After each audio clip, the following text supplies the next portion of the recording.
Nalazimo se u Boki Kotorskoj, nalazimo se na jednom otoku, vještačkom otoku, koje je ujedno i najljepše, najinteresantnije i najposjećenije marijansko svetište na istočnoj Jadranskoj obali.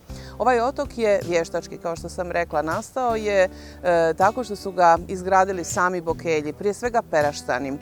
Prije 500 godina nije bio tu. Tačnije, 1452. godine, 22. jula, u toku noći, dvoje Peraštana, dvoje braće Mortešić išli su na ribanje i sasvim slučajno na jednoj maloj hridi, ili kako mi kažemo škrpjelu, vidjeli su nešto. Prišli su i ugledali su predivnu ikonu Gospe sa djetetom. Uzeli su je i u tom trenutku su čuda počela dešavati se u Berastu. Prvo je jedan od braće koji je bio bolestan ozdravio, nakon toga mnoga druga čuda.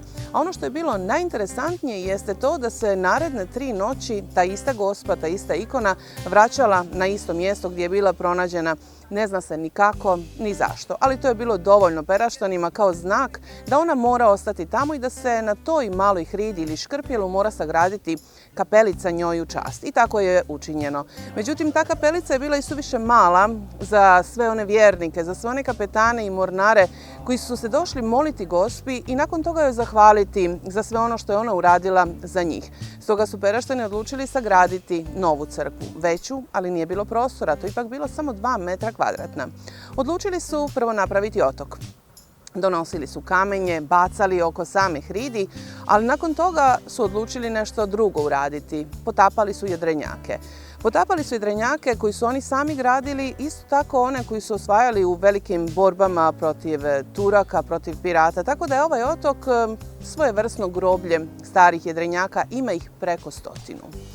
Već početkom 17. vijeka nastao je otok i nastala je crkva 1628. godine sagrađena.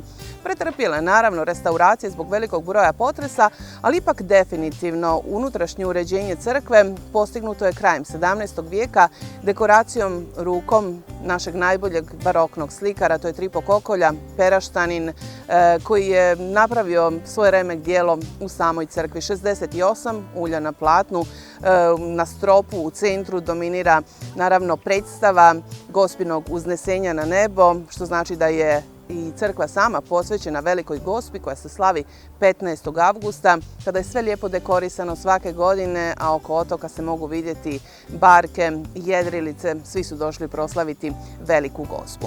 Dakle, otok Gospe od Škrpjela jeste vještački otok, ali ipak ima veliko značenje što se tiče svih nas Bokelja, svih ljudi sa Mediterana prije svega.